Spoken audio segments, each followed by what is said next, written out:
اب ہم چلتے ہیں پھر بیتاج میدان خطابت کے اس بیتاج بادشاہ کی جانب جس کو صرف دہلی ہی نہیں جانتی، بیرون دہلی بھی اس کے چرچے ہیں، چپے چپے پر اس کا نام مشہور ہے اور معروف ہے۔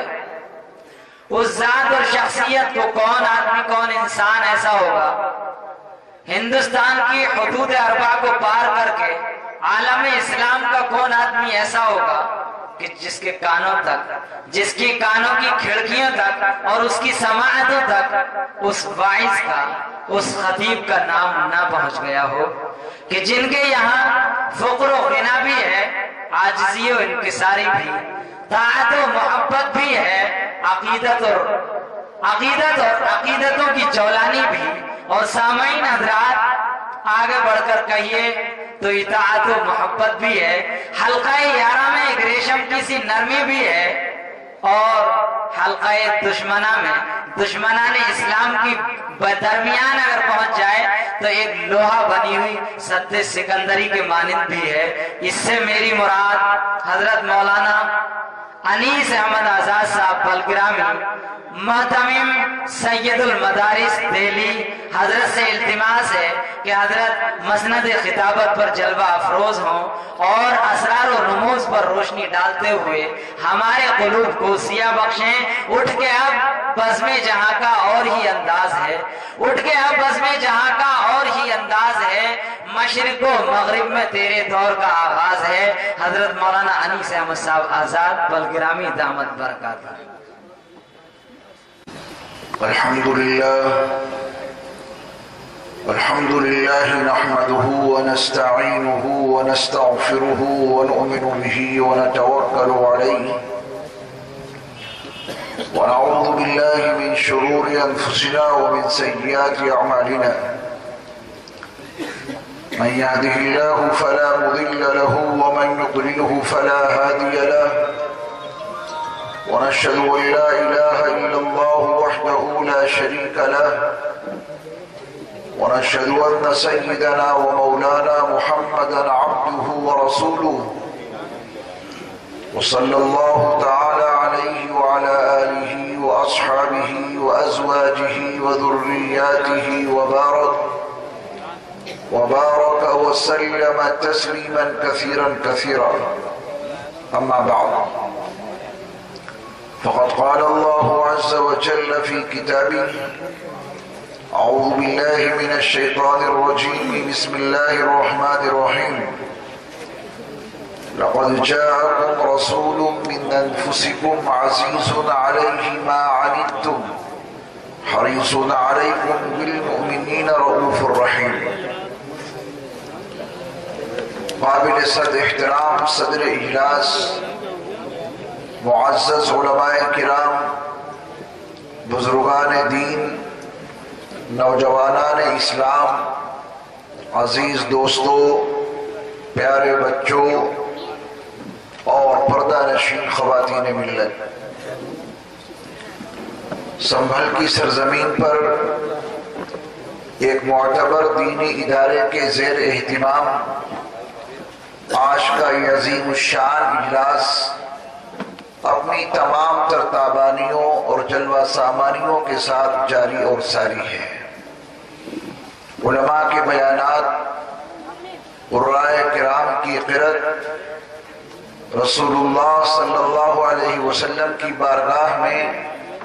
نذران عقیدت پیش کرنے والے نعت خوانوں کی نعت خوانی کا سلسلہ بحسن و خوبی جاری ہے۔ ہمارے اور آپ کے درمیان ازہر ہند مادر علمی دارالعلوم دیوبند کے نائب محتمم حضرت مولانا عبدالخالق سنبھلی صاحب حفظہ اللہ جیسی عظیم شخصیت جلوہ افروز ہے۔ ان قریب انشاءاللہ ہم اور آپ حضرت والا کے نہایت قیمتی ملفوظات سے مستفیض ہوں گے۔ مجھے حکم دیا گیا کہ میں بھی آپ کے درمیان کچھ اپنا سبق سناؤں۔ اسی احساس کے ساتھ آپ کے سامنے حاضر ہو گیا ہوں۔ آپ دعا فرمائیں فرمائیں کہ اللہ تعالیٰ مجھے حق بات کہنے کی توفیق عطا فرمائے، اور آپ حضرات کو بھی میرا رب حق سننے کی سعادت بخشے، اور ہم سب کو ہمارا مالک کہنے سننے سے کہیں زیادہ عمل کی توفیقات عطا فرمائے۔ ابھی ہم اور آپ دارالعلوم دیوبند کے ایک نہایت مؤثر استاد حضرت مولانا قاری ارشاد احمد صاحب دامت برکاتہم سے اللہ کا کلام سن رہے تھے، اور اس کا کوئی انکار نہیں کر سکتا کہ ابھی اللہ کے کلام کی تلاوت اور اس کی سماعت کے دوران ہمارے اور آپ کے قلوب پر، ہمارے اور آپ کے ذہنوں پر جو ایک وجدانی کیفیت طاری تھی، وہ صرف اور صرف کلام الہی کے سننے اور سنانے سے ہی وابستہ ہے۔ یہ کیفیت دنیا کے کسی بھی انسان کے کلام سے پیدا نہیں ہو سکتی۔ انسان اپنی زبان سے جو کچھ بھی بولتا ہے اس کی کوئی نہ کوئی تاثیر ہوتی ہے۔ بعض مرتبہ انسان اپنی زبان سے کچھ اتنے کریہ، ناپسند، دل کو تکلیف پہنچانے والے الفاظ نکال دیتا ہے کہ ایک عربی شاعر کہہ گیا کہ جراحات السنان لها التیام ولا یلتام ما جرح اللسان، نیزوں کے بھالوں کے جو زخم ہیں وہ تو بھر جاتے ہیں، لیکن زبان کا جو زخم ہے وہ ہمیشہ ہرا رہتا ہے۔ زبان سے جو زخم لگتا ہے وہ بھرتا نہیں ہے۔ معلوم یہ ہوا کہ انسان کی زبان سے جو الفاظ نکلتے ہیں وہ ہوا کے دوش پر سوار ہو کر انسانوں کے کانوں کے پردوں سے ٹکراتے ہیں، اور پھر انسانوں کے کانوں کے پردے ان الفاظ کو مفہوم کے ساتھ دماغ کو ریفر کرتے ہیں، اور دماغ ان الفاظ کے مفہوم کو سمجھ کر انسان کے قلب کو متاثر کرتا ہے، اور انسان کے قلب کے متاثر ہونے کے نتیجے میں اس کی کیفیات انسان کے پورے بدن پر طاری ہو جاتی ہے۔ آپ کبھی کسی خبر کو سنتے ہیں تو خوش ہو جاتے ہیں، آپ کا چہرہ حشاش اور بشاش نظر آتا ہے۔ انسان کی زبان سے نکلنے والے الفاظ کو سننے کے بعد آپ کا دل اور دماغ اتنا متاثر ہوتا ہے کہ اس کے اثرات پیشانی پر، چہرے پر، پورے بدن پہ نمودار ہو جاتے ہیں۔ بعض مرتبہ کوئی خبر ایسی بھی سنتے ہیں کہ وہ انسان کے دل اور دماغ کے اوپر غم کے بادل چھا دیتی ہے، اور پھر وہ غم کے بادل آنسوؤں کی شکل میں برسنے لگتے ہیں، آپ کی آنکھوں سے آنسو نکل پڑتے ہیں۔ یہ سب کچھ ان خبروں، ان باتوں کا نتیجہ ہے جو ہم اور آپ سنتے ہیں۔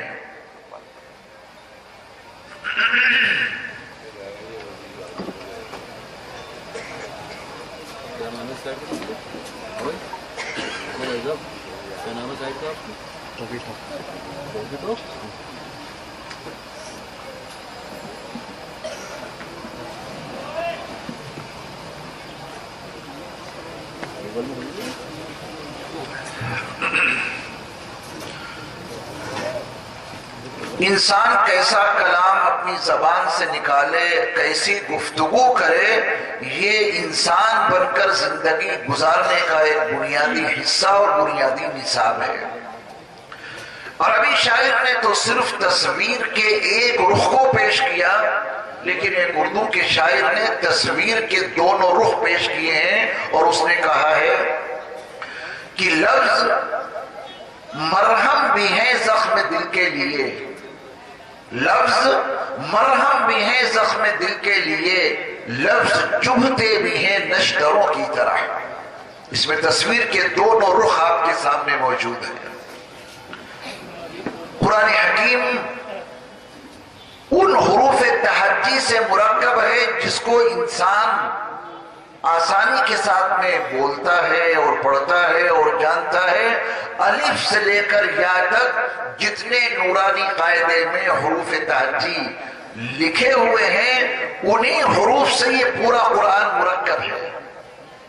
لیکن اللہ تعالیٰ نے اپنے کلام کو کس انداز سے مرکب کیا ہے اور کس انداز سے بنایا ہے، اس کی وہ تاثیر ہے کہ اس کے نتیجے میں جب کبھی کوئی انسان اللہ کے کلام کو سنے گا تو پھر اس کا دل بھی متاثر ہوگا اور اس کا دماغ بھی متاثر ہوگا، اور اس تاثیر کو وہ اپنے پورے بدن کے اوپر محسوس بھی کرے گا۔ اسی وجہ سے ہمارے اکابر کے ایسے واقعات ہیں کہ اللہ کے کلام کو پڑھنے اور اس کے سننے کے نتیجے میں انسان کے بدن کو جو فوائد حاصل ہوتے ہیں، اس کے اوپر مستقل تحقیقات کی گئی اور اس کے اوپر مستقل ریسرچ کی گئی۔ پورا دن انسان کا ہنگاموں کے ساتھ میں گزرتا ہے، دن میں انسان کی مدافعانہ قوت کافی مضبوط رہتی ہے، شام ہوئی، سورج ڈوبنے کی تیاری کر رہا ہے، اور اسلام نے اپنے ماننے والوں کو نماز مغرب کا پابند بنایا۔ آپ کے علم میں ہے کہ مغرب کی نماز ایک جہری نماز ہے، جس میں امام صاحب کے ذمہ شریعت نے یہ لازم کیا ہے کہ اللہ کے کلام کو پہلی 2 رکعتوں میں اتنی بلند آواز سے پڑھنا ہے کہ آپ کے مقتدی اللہ کے کلام کو آپ کی زبانی سن سکیں۔ عشاء کی نماز بھی جہری نماز ہے، شریعت نے اس میں بھی امام کو پابند بنایا ہے کہ پہلے 2 رکعتوں کو قیام کی حالت میں جہری تلاوت سے مزین کرو۔ فجر کی 2 رکعتیں ہیں، ان دونوں رکعتوں میں اللہ کے کلام کو بلند آواز سے پڑھنے کی ذمہ داری شریعت نے امام کے سر رکھی ہے۔ مقتدیوں کو شریعت نے پابند بنایا کہ نماز کا اہتمام جماعت کے ساتھ تکبیر اولا کے ساتھ ادا کرنے کی عادت ڈالو۔ نماز بھی پڑھو، با جماعت پڑھو، اور تکبیر اولا کے اہتمام کے ساتھ پڑھو۔ اس کے فوائد، اس کے ثمرات اللہ کے علم میں ہیں، لیکن انسان کی عقل اور انسان کی تحقیقات اور انسان کی ریسرچ جہاں تک پہنچ سکی ہے، اس کا خلاصہ آپ کے سامنے عرض کرتا ہوں کہ شام ہوتے ہی طرح طرح کے کیٹانو، طرح طرح کے جراثیم یہ انسان کے اوپر حملہ آور ہوتے ہیں۔ رات میں ان جراثیم کا انسان کی زندگی کو نقصان پہنچائیں، یہ خطرہ زیادہ بڑھ جاتا ہے۔ کروڑوں درود و سلام ہو اللہ کے آخری نبی حضرت محمد صلی اللہ علیہ وسلم پر کہ انہوں نے اپنی امت کو ایک عبادت کا نظام دیا، اور اس عبادت کے نظام کے پیچھے ہماری اور آپ کی صحت اور ہمارے اور آپ کے وجود کی بقا کا فلسفہ پوشیدہ ہے۔ چنانچہ جو لوگ پابندی کے ساتھ مغرب، عشاء اور فجر کی نمازیں امام کی اقتداء میں تکبیر اولا کے اہتمام کے ساتھ ادا کرتے ہیں، مغرب اور عشاء اور فجر کی نمازوں میں جو مقتدی اپنے امام سے اللہ کا کلام جہرن سنتے ہیں، کبھی بھی ان کو بلڈ کینسر نہیں ہو سکتا۔ یہ کلام الہی کی تاثیر ہے جو آپ کے بدن کو متاثر کرے گی اور آپ کی روح کو متاثر کرے گی، اور یہ کلام الہی کی وہ تاثیر ہے جو آپ کے خون کو ان تمام طرح کے جراثیم اور کیٹانوں سے محفوظ رکھے گی۔